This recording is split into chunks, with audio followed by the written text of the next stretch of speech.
Hi friends, welcome back to my channel. இன்றைக்கி நம்ம சேனலில் பார்க்க போகிறது ஒரு டிப்ஸ் வீடியோ. ஆமாங்க, இந்த சேஃப்டி பின்ஸை வச்சு தான் நான் இன்றைக்கி டிப்ஸ் சொல்ல போகிறேன்.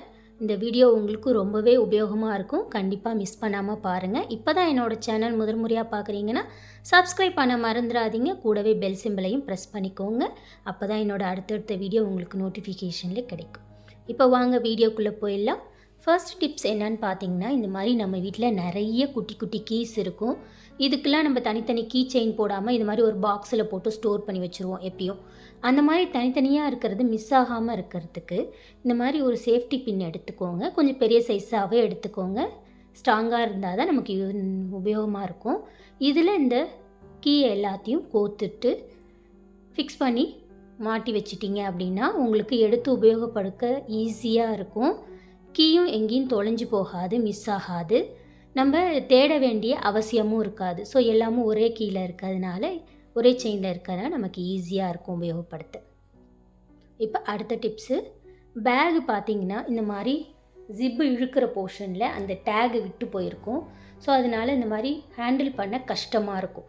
அந்த மாதிரி பேக்கில், பர்ஸில், ஹேண்ட்பேக்கில், ஏன் நம்ம யூஸ் பண்ணுற லஞ்ச் பேக்கில் கூட இந்த மாதிரி விட்டு போயிருக்கிறதுக்கு இந்த மாதிரி சேஃப்டி பின்னை கோத்துக்கோங்க. அந்த இடத்துல கோத்துட்டு இந்த மாதிரி ஜிப்பை இழுத்து பாருங்கள், உங்களுக்கு ஈஸியாக இழுக்க வரும்.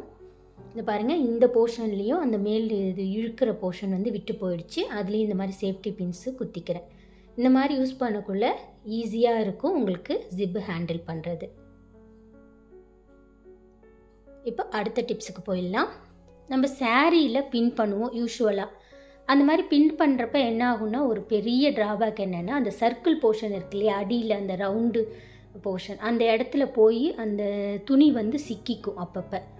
அப்போ நம்ம ஹோல் டே யூஸ் பண்ணிவிட்டு இல்லை ஹாஃப் டே யூஸ் பண்ணிவிட்டு பின்னை கழட்டக்குள்ளே அதுக்குள்ளே போய் சிக்கிக்கிட்டு அந்த துணியில் வந்து ஓட்டை விழுந்துடும். இந்த மாதிரி நம்ம ஷாலில் பின் குத்துறப்பையும் சரி, சாரியில் பின் குத்துறப்பையும் சரி, அந்த போர்ஷன் வந்து சின்ன ஹோலே விழுந்துருங்க எனக்கெலாம். இதை அவாய்ட் பண்ணுறதுக்கான டிப்ஸ் தான் இன்றைக்கி நம்ம பார்க்க போகிறோம். இந்த மாதிரி நம்ம வீட்டில் மணி, அருந்த மணி எல்லாம் கொஞ்சம் வச்சுருப்போம். அதெல்லாம் த்ரோ பண்ணாமல் இந்த மாதிரி சேமித்து வச்சுக்கோங்க. அந்த பீட்ஸில் ஒன்று நம்ம சேஃப்டி பின்னில் போட்டுக்கலாம். பாருங்கள், ஒரே ஒரு சின்ன பீட்ஸ் எடுத்துக்கிறேன். இதை சேஃப்டி பின்னுக்குள்ளே போட்டுக்கிறேன் இந்த மாதிரி. இப்போ பாருங்கள், சேஃப்டி பின்னில் அந்த பீட்ஸை போட்டுட்டேன். இதுக்கப்புறம் நீங்கள் சாரியோ இல்லை சுடிதார் ஷால்லையோ இப்படி போட்டுட்டு பின் பண்ணுங்கள். இந்த மாதிரி பின் பண்ணக்குள்ளே அந்த துணி வந்து அந்த எண்டு சர்க்கிள் போர்ஷன் வரைக்கும் போகாது, துணியும் கிழியாமல் நல்லா இருக்கும். இப்போ அடுத்த டிப்ஸு, இந்த மாதிரி பேங்கிள்ஸ் எல்லாம் நம்ம வீட்டில் கலர் கலராக உபயோகப்படுத்துவோம். இதை தனித்தனியாக அடுக்கி வச்சும் பார்ப்போம், இல்லை கவரில் போட்டு வச்சாலும் நமக்கு மிக்ஸ் ஆகிடும். நம்ம அர்ஜென்ட்டுக்கு எடுத்து போடணுன்னா ரொம்பவே டிஃபிகல்ட்டாக இருக்குங்க. அது நான் இந்த மாதிரி தான் மிக்ஸ் பண்ணி வச்சுருவேன். எடுத்து அரேஞ்ச் பண்ணுறது ரொம்ப பெரிய வேலையாக இருக்கும். அதுக்கு என்ன பண்ணலான்னா, இந்த மாதிரி பெரிய சைஸ் சேஃப்டி பின்ஸை எடுத்துகிட்டு இந்த மாதிரி தனித்தனி கலர்ஸாக சேஃப்டி பின்னில் கோத்து ஃபிக்ஸ் பண்ணி வச்சுருங்க. இந்த பாருங்கள், இப்போ நான் க்ரீன் கலர் பேங்கிள்ஸ் எல்லாத்தையும் பொறுக்கி ஒரு சேஃப்டி பின்ஸ்குள்ளே போட்டுக்கிறேன். இந்த மாதிரி எல்லா கலர் வளையலையும் தனித்தனியாக சேஃப்டி பின் போட்டு எடுத்து வச்சுருங்க. இந்த மாதிரி எடுத்து வச்சுட்டு பாருங்கள், நான் எல்லா கலர் வளையலையும் தனித்தனியாக சேஃப்டி பின் போட்டு வச்சுட்டேன். இப்போ இதை நம்ம கவருக்குள்ளே போட்டாலும் சரி, எதர் பாக்ஸ்குள்ளே அரேஞ்ச் பண்ணி வச்சாலும் சரி, மிக்ஸ் ஆகாமல் இருக்கும். நமக்கு டக்குன்னு எடுத்து ஒரு ஃபங்க்ஷனுக்கு போகிறோம், ஒரு கலர் பேங்கிள் வேணும், கோல்டு கலர் பேங்கிள் வேணும்னா டக்குன்னு ஈஸியாக எடுத்து உபயோகப்படுத்தவும் ரொம்ப உபயோகமாக இருக்கும். இது கண்டிப்பாக யூஸ்ஃபுல்லாக இருக்கும். இந்த டிப்ஸு கண்டிப்பாக ட்ரை பண்ணி பாருங்கள் ஃப்ரெண்ட்ஸ். பிடிச்சிருந்தா ஒரு லைக்கு கொடுத்துக்கோங்க. இப்போ நெக்ஸ்ட் டிப்ஸுக்கு போயிடலாம். இந்த மாதிரி நம்ம யூஸ் பண்ணுற ஸ்வெட்டரில் அப்புறம் ஸ்கர்ட்லலாம் நாடா இருக்கும். அந்த நாடா போர்ஷன் அப்பப்போ வெளியில் வந்துடுங்க. அது எப்படி தான் வருதுன்னே தெரியாது, டக்குன்னு உருவிட்டு வந்துடும். அப்போ வந்து கோக்கிறதுக்கு இந்த மாதிரி அந்த நாடாவில் நம்ம ஹூக்கை ஃப்ரண்ட் போர்ஷனில் போட்டுக்கோங்க. போட்டுட்டு அதுக்கப்புறம் அந்த ஹோல்குள்ளே விட்டு இந்த மாதிரி சுருக்கி விட்டு இழுத்துருங்க. இந்த பக்கம் பொறுமையாக ஜஸ்ட்டு 1 or 2 மினிட்ஸுக்குள்ளே கோத்து முடிச்சிடலாங்க. 1 மினிட் கூட ஆகாது. ஃபாஸ்ட்டாக ஈஸியாக அந்த நாடாவை கோத்து எடுத்துடலாம்.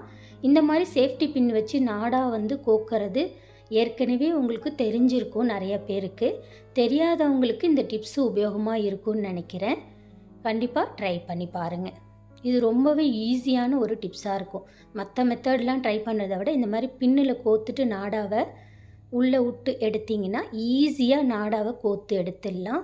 நீங்கள் ஸ்கர்ட்டில், ஸ்வெட்டரில் அண்ட் உள்பாவாடையில் எல்லாத்துலேயும் இந்த மாதிரி டைப்பில் பின்னு வச்சு நாடாவை கோத்து பாருங்கள். இந்த டிப்ஸ் உங்களுக்கு ரொம்பவே உபயோகமாக இருக்கும். ட்ரை பண்ணி பாருங்கள் ஃப்ரெண்ட்ஸ்.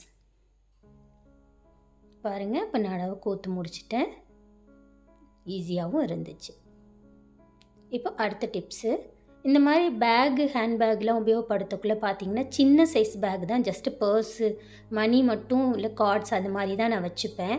இதுவும் பார்த்தீங்கன்னா கொஞ்ச நாளில் இப்போ ஒரு பக்கம் வந்து பிஞ்சிக்கிட்டு வந்துடும். இப்போ பாருங்கள், இந்த பக்கம் நல்லா ஃபிக்ஸ் ஆகிருக்கு, பட் இந்த பக்கம் உள்ளது வந்து பிஞ்சிடுச்சு.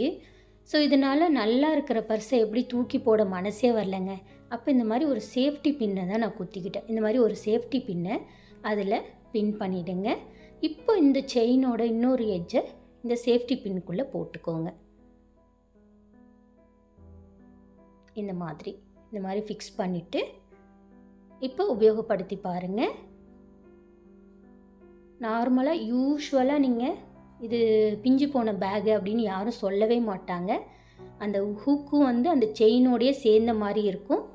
இது ரொம்பவே உபயோகமாக இருக்கும். ட்ரை பண்ணி பாருங்கள். அடுத்த டிப்ஸு, இந்த மாதிரி ஸ்மால் சைஸ் பில்லோ வச்சுருப்போம்.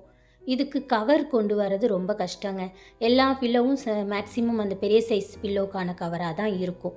ஸோ இந்த பெரிய சைஸ் பில்லோக்கான கவரை ஸ்மால் சைஸ் பில்லோவுக்கு எப்படி மாற்றலாங்கிறதான் பார்க்க போகிறோம். இதுக்காக நான் வந்து மெஷர் பண்ணி எடுத்துக்கிறேன். எவ்வளோ சைஸ் பில்லோ இருக்கோ அந்த சைஸுக்கு மெஷர் பண்ணி எடுத்துகிட்டு இப்போ உள்பக்கமாக அந்த பில்லோ கவரை சுருட்டி எடுத்துக்கிறேன். ஏன்னா பின் போடுறது உள்பக்கமாக போட்டால் தெரியாமல் இருக்கும். அதனால் உள்பக்கமாக ஃபோல்டு பண்ணி எடுத்துக்கிறேன். இப்போ எவ்வளோ அளவுக்கு அந்த பில்லோ அளவு மெஷர் பண்ணோமோ அந்த மீதி உள்ள போர்ஷனை மடித்து வச்சுக்கலாம். இந்த மாதிரி இப்போ பாருங்கள், நான் 2 விரக்கடை மெஷர் பண்ணேன்.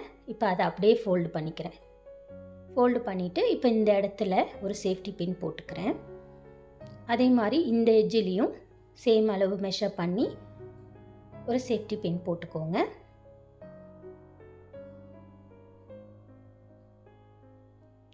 இப்போ 2 பக்கமும் இந்த மாதிரி சேஃப்டி பின்ஸ் போட்டுட்டேன்.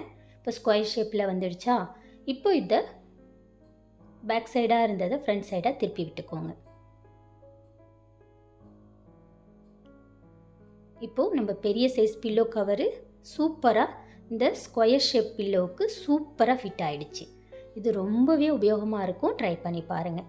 இந்த டிப்ஸஸ் எல்லாமே உங்களுக்கு பிடிச்சிருக்குன்னு நம்புகிறேன். பிடிச்சிருந்துச்சுன்னா என்னோடய சேனலை லைக் பண்ணி, ஷேர் பண்ணி, சப்ஸ்கிரைப் பண்ணிக்கோங்க. தேங்க்ஸ் ஃபார் வாட்சிங்.